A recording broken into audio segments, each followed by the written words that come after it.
नमस्कार। आज रविवार है, मुलाकात का दिन है और आपके सामने हाजिर हूँ। आप सब लोग जरा इस मुलाकात को बहुत ध्यान से सुने, पढ़ें और देखें। हो सके तो आप मुझे कोई कमेंट भी भेजें कि मुझे क्या करना चाहिए। अगर आपकी कोई राय होगी तो मैं उसको जरूर सर आंखों पे मान के करूँगा। दूसरा, एक प्रार्थना जो आपसे हमेशा करता हूँ कि 6 फरवरी 2021 को अपने परम पूज्य दादा महाराज की 100वीं वर्षगांठ है। आप जरूर, अगर सब कुछ ठीक रहा तो आप जरूर पधारें और बाबा और दादा और मार्ग विभूति दत्त नाथ और सूफी विभूतियों का आशीर्वाद प्राप्त करें, ऐसी मेरी विनती है। एक दादा का निवेदन है, उसका नाम है गुरु परंपरा। वंदनीय दादा लगभग 2 तपों से, एक तप का मतलब है 12 साल, 2 तपों से गुरु मार्गदर्शन के अनुसार आरती, कामकाज, मुलाकात, हम इसको ये भी कह सकते हैं आरती साधना, कामकाज साधना, मुलाकात साधना द्वारा लोगों की सेवा कर रहे थे। अब श्री साईं आध्यात्मिक समिति का कार्य पूरे भारतवर्ष में और विदेशों में भी परिचित हुआ था। अनेक केंद्रों की स्थापना हुई थी। तब जून 1977 गुरु पूर्णिमा के दिन परम पूज्य बाबा ने मार्गदर्शन किया दादा को।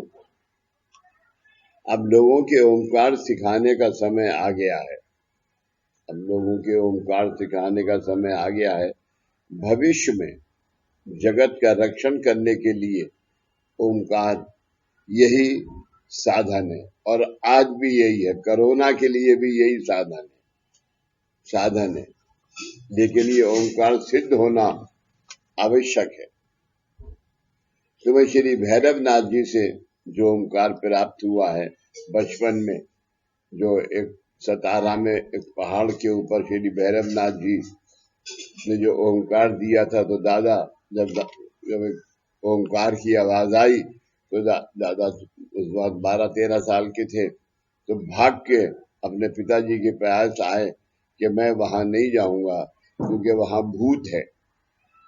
तो उनके पिताजी बहुत ज्ञानी आदमी थे, पारमार्थिक आदमी थे। उन्होंने कहा ऐसा मत करो, भगवान के यहाँ भी कहीं भूत होता है, चलो मैं तुम्हारे साथ चलता हूँ और तुम वहां रोज जाओ और भैरवनाथ जी के यहाँ जाके दिया जलाओ। ऐसा उन्होंने, उनके पिताजी ने उनको आदेश दिया है। यही आदेश तेली महाराज का था। अब लोगों के ओंकार सिखाने का समय आ गया। भविष्य में जगत का रक्षण करने के लिए ओंकार यही साधन है, लेकिन ये ओंकार सिद्ध होना आवश्यक है। तुम्हें श्री भैरवनाथ जी से जो ओंकार प्राप्त हुआ है वह लय तत्व है। लय मीन्स परफेक्शन, उत्पत्ति, स्थिति, लय, क्रिएशन, प्रिजर्वेशन एंड परफेक्शन। वो लय तत्व है, मतलब वह ओंकार नाद स्वरूप में है। नाद निनाद के स्वरूप में है। वह ओंकार ब्रह्मांड का नाद है। वो ओंकार ब्रह्मांड का नाद है। भक्त उस ओंकार का उच्चारण नहीं कर पाएंगे, उसे सौम्य करना चाहिए। सौम्य यानी आसान, उसकी शक्ति को सौम्य कम करना चाहिए, जिससे कि हर आदमी उसको अपने अंदर धारण कर सके। उसे सौम्य करना चाहिए, मतलब ओंकार शब्द रूप होना आवश्यक है। ओंकार शब्द रूप होना आवश्यक है। आज के दिन इस सौम्य करते करते दादा ने आज आपके पांचों कोशों से नाभि, हृदय, कंठ, और आज जो ओंकार है वो 3 कोश से ही होता है। कंठ,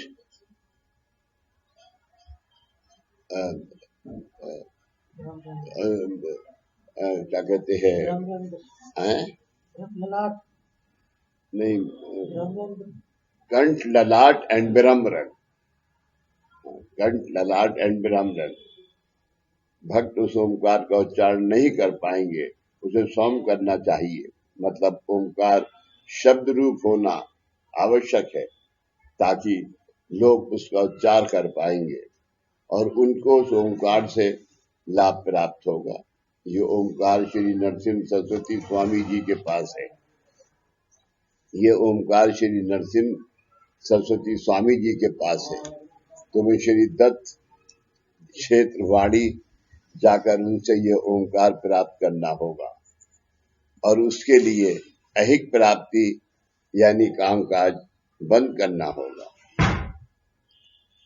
श्री क्षेत्र औदुंबर सेवा से पहले भी नौकरी छोड़ने की आज्ञा हुई थी, वैसे ही परिस्थिति अब फिर से थी।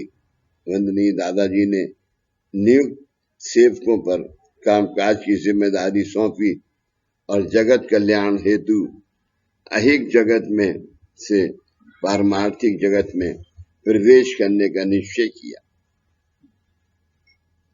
पारमार्थिक विषय, अहिक मेटेरियलिस्टिक लाइफ, इससे विषय से परमार्थिक स्पिरिचुअल लाइफ में प्रवेश करने का निश्चय किया। श्री नरसिंह सरस्वती स्वामी जी का जन्म ओंकार का उच्चार करते हुए हुआ। जब स्वामी नरसिंह सरस्वती का जन्म हुआ तो जब वो पैदा हुए तो उस वक्त उन्होंने ओम बोला और उसके बाद 7 साल तक कभी कुछ नहीं बोला। जब उनका यज्ञोपवीत हुआ 7 साल के बाद, तब उन्होंने माँ से कहा कि भिक्षांत दे, तो माँ ने भिक्षांत के रूप में उनको आशीर्वाद दिया। तब उन्होंने उनके चरण छुए। चरण छूने के बाद उन्होंने कहा अच्छा मैं जा रहा हूं। तो उन्होंने कहा कि 7 साल के बाद तू बोला और अब तू कह रहा है कि मैं जा रहा हूं, एक माँ से ये कैसे तू कह सकता है। तो उन्होंने कहा कि मेरा आपसे के साथ इतना ही सहयोग था, बाकी मुझे पारमार्थिक काम करना है। और वो चले गए और नरसोवा वाड़ी आ गए। वहां आज भी उनका प्रतीक, उनकी प्रतिमा है।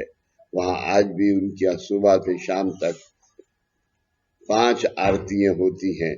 उसके बाद पालकी निकलती है। पालकी में जाके फिर उनको आराम कराया जाता है। फिर सुबह को 4:30 बजे उनको उठाया जाता है। ऐसा ही है।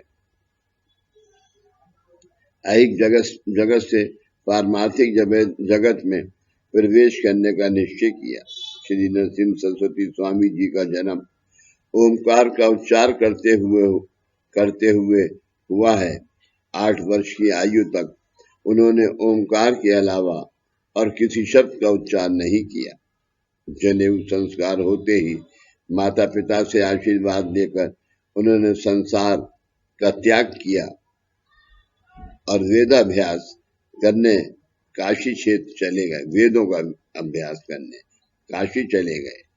उन्होंने लोक कल्याणार्थ संन्यास दीक्षा धारण करके प्रापंचिक लोगों की समस्याओं का समाधान किया और अपनी अलौकिक वाणी से उन्हें परमार्थ का ज्ञान भी दिया।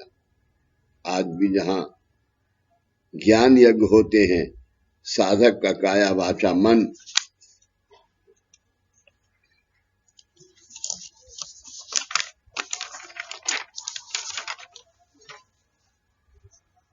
एक रूप होकर उसके द्वारा जनित का कार्य होता है, तब चैतन्य रूप में इस विभूति का अस्तित्व उस साधक को सतत मार्गदर्शन करता है। उन्होंने अनेक स्थान अपने बात वास्तव्य से पुनीत किए, अनेक स्थान अपनी शक्ति से पुनीत शुद्ध किए। श्री चेत औदुंबर से निकलकर यात्रा करते हुए वे कृष्ण पंचगंगा इन नदियों के संगम स्थान पर स्थित अमरपुर गांव में आए। 12 वर्ष उन्होंने यहाँ पर निवास किया और गुरु शक्ति द्वारा लोगों का उद्धार किया। स्वामी जी के वास के कारण इस क्षेत्र को नरसोवाड़ी कहा जाता है, नरसोवाड़ी कहा जाता है। यहाँ अमरेश्वर का प्राचीन मंदिर है। इसके लिए दर्शन से जीव अमर हो जाते हैं, ऐसी मान्यता है। इस स्थान को दक्षिण काशी भी कहते हैं। इसके दर्शन से काशी, प्रयाग, गया इन तीनों का दर्शन का लाभ होता है। आज इस स्थान पर श्री नरसिंह सरस्वती स्वामी जी का बड़ा मंदिर है। श्री दत्त पादुकाओं की भी स्थापना की गई। नित्य नियमित पूजा अर्चना, अभिषेक, आरती होती है। इस पवित्र स्थान पर वंदनीय दादाजी के गुरु कार्य का महारुद्र स्वाहाकार ये एक महान स्वर्ण पर्व संपन्न हुआ। परम पूज्य बाबा की आज्ञा अनुसार वंदनीय दादाजी श्री क्षेत्र नरसोवाड़ी गए। परम पूज्य साईं बाबा की आज्ञा अनुसार वंदनीय दादाजी क्षेत्र नरसोवाड़ी गए तो स्वामी जी ने कहा, तुम जो ओमकार मांग रहे हो वो बिजली स्वरूप है, क्षण में कुछ नष्ट हो जाएगा, क्योंकि ओमकार का तत्व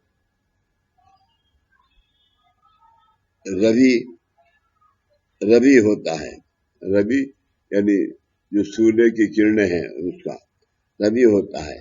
कई सूर्य का तेज, रवि यानी कई सूर्य का तेज। उन्होंने वंदनीय दादाजी को ओंकार का प्रखर स्वरूप दिखाया। उन्होंने वंदनीय दादाजी को ओंकार का प्रखर सख्त स्वरूप दिखाया। वंदनीय दादाजी ने उनसे जगत कल्याण के लिए ओंकार को सौम्य करने की विनती की। स्वामी जी ने बताया, 1 वर्ष तक प्रत्येक पूर्णिमा के दिन यहाँ आकर निसर्ग की देखभाल करने वाले रुद्र देवता की प्रतिस्थापना करके विधिवत हवन करो।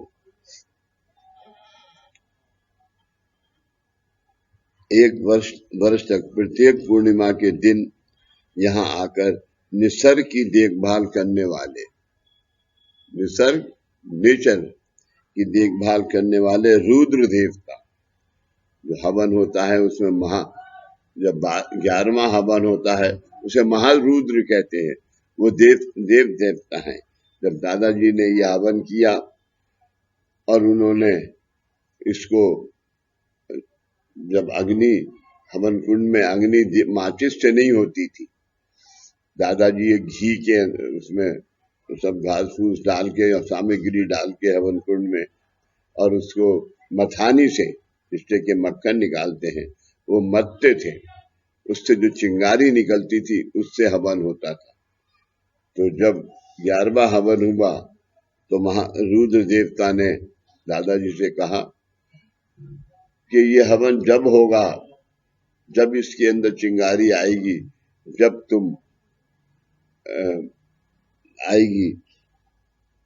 मुझे अपने एक भक्त की आहुति दोगे।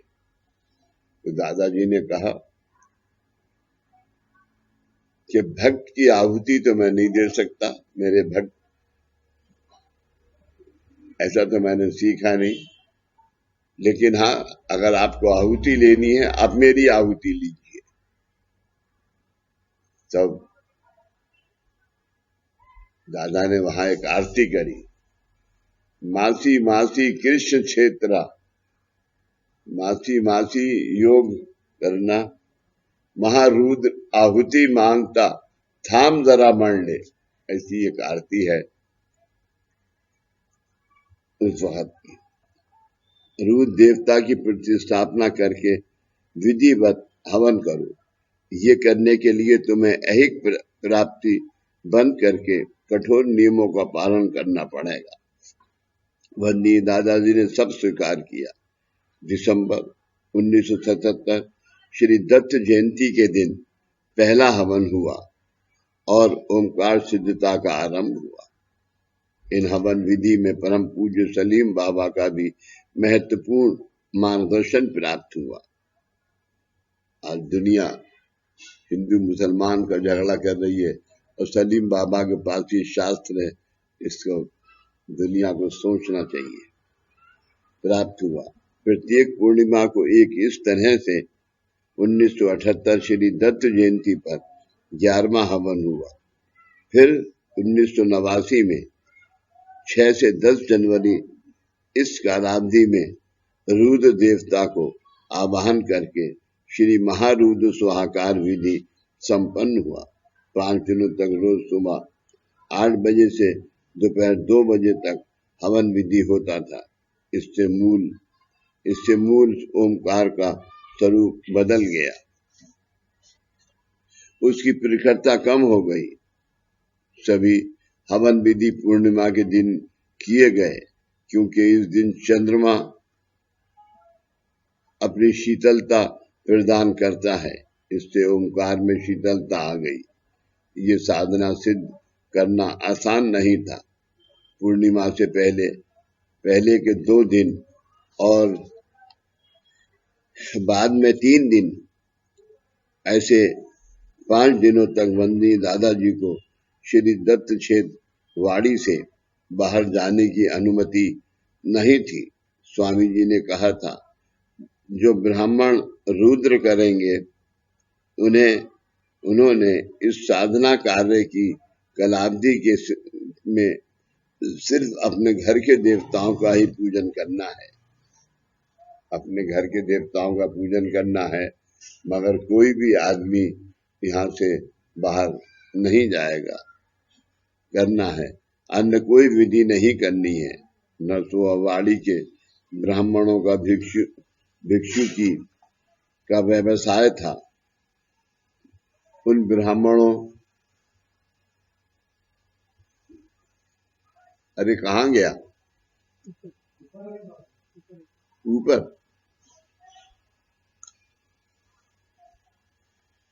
भिक्षुकी का व्यवसाय था।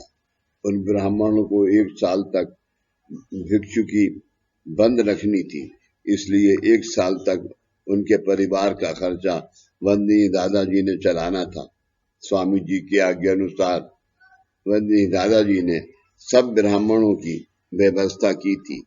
निर्दिष्ट हवन पूजन साहित्य हवन काल में नरसोवाड़ी में भक्तों का रहने का इंतजाम किया गया। वंदनीय दादाजी ने इस हवन विधि को सभी देवताओं का आशीर्वाद था, इसलिए किसी को भी तकलीफ नहीं हुई। नरसोवाड़ी ये विचित्र तीर्थ क्षेत्र है। तब वहां पर पूजा विधि करने वाले पंडितों को 500 घर थे और वे सब स्वामी जी के काल में उनके भक्त विकंड भक्त पुजारी के वंशज थे और एक दूसरे के रिश्तेदार थे। इसलिए उस गांव में अगर किसी के घर में बच्चे का जन्म हुआ था, किसी की मृत्यु हुई, तो सुतक व पातक के कारण कार्य में विघ्न आते हैं। ओंकार साधना यानी दादा ने कहा था कि दादा को स्वामी जी ने कहा कि ये भी तुम याद रखना कि अगर इन दिनों में इस गांव के अंदर नरसोवाड़ी में अगर किसी का जन्म हुआ और किसी की मृत्यु हुई तो ये हवन खंडित हो जाएगा। इसलिए इस बात का ध्यान रखो और इस बात की बाबा से प्रार्थना करो और वीड़ा लगा। इसलिए स्वामी जी ने इस कालावधि में नसुआवाड़ी में जन्म और मृत्यु रोक दिए। संपूर्ण विश्व का नियंत्रण करने वाले श्री दत्त गुरु ही काल चक्र को रोक सकते हैं। वंदनीय दादाजी ने 21 वर्षों तक हर साल भक्तों के लिए वंश विमोचन विधि किए थे। उसकी पूर्णता महारुद्र स्वाहाकार से हुई। श्री महारुद्र स्वाहाकार के समय वंदनीय दादाजी ने श्री क्षेत्र औदुंबर में की हुई सर्व साधन सिद्धता विमोचन दीक्षा निराकरण निवारण गुरु दक्षिणा के रूप में श्री स्वामी जी को अर्पण की। श्री स्वामी जी ने भविष्य में ये सर्व सिद्धताएं सेवक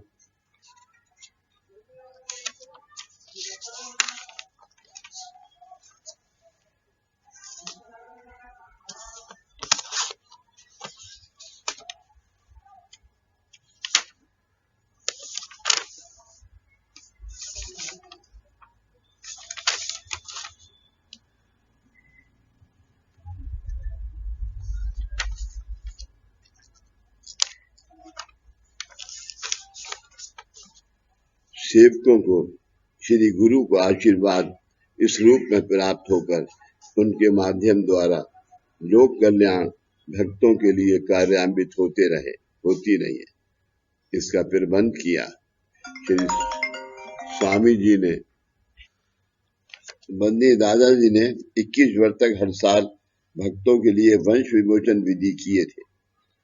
उसकी पूर्णता महारुद्र स्वाहाकार से हुई। श्री महारुद्र स्वाहाकार के समय वंदनीय दादाजी ने श्री क्षेत्र औदुंबर में की हुई सर्व साधन सिद्धता विमोचन दीक्षा निराकरण निवारण गुरु दक्षिणा के रूप में श्री स्वामी जी को अर्पण की। श्री स्वामी जी ने भविष्य में ये सर्व सिद्धताएं सेवकों को श्री गुरु का आशीर्वाद इस रूप में प्राप्त होकर उनके माध्यम द्वारा लोक कल्याण भक्तों के लिए कार्यान्वित होती रहे, इसका प्रबंध किया। आज ये लोक कल्याण का कार्य इतना इम्पोर्टेंट है कि जो आदमी सोच भी नहीं सकता, इसे कर भी नहीं सकता। अभी ये कार्य बहुत महत्वपूर्ण होने वाला है। आज की अवस्था बदलने वाली है जल्दी। लोक कल्याण भक्तों के लिए कार्यान्वित होते रहे, इसका प्रबंध किया। श्री स्वामी जी ने श्री शक्तिपीठ स्थापना की पूर्ण तैयारी महारुद्र स्वाहाकार के समय निश्चित की। इस काल में सेवकों को कामकाज के लिए तैयार किया गया। कार्य पद्धति अखंड रूप से चलती रहे, इसके लिए ये पहली सिद्धता थी। कार्य पद्धति अखंड रूप से चलती रहे, ये उनका आशीर्वाद था और आज अखंड रूप से चल रही है। कार्य पद्धति अखंड रूप से चलती रहे, इसके लिए पहली सिद्धता थी। श्री स्वामी जी की कृपा से ओंकार का आ तत् सफलता पूर्वक धारण हुआ। वंदनीय दादाजी की जगत कल्याण की प्रति तड़प और निष्ठा को मंदिर कमेटी के सदस्यों ने बहुत सराहा और स्वामी जी का महावस्त्र, स्वामी जी के मूर्ति पर की शाल उन्हें उड़ाकर दादाजी को उड़ाकर उनका सम्मान किया। तब श्री औदुंबर सेवा की पूर्णता पर परम पूज्य दादाजी ने श्री दत्त गुरु से जो प्रार्थना की थी, उसकी प्रचिति उन्हें मिली। श्री गुरु के महावस्त्र सम्मानित होना, ये घटना श्री गुरु से एक निष्ठ रहकर निस्वार्थ निरपेक्ष वृत्ति से वे गुरु कार्य कर पाए, इसकी साक्ष थी।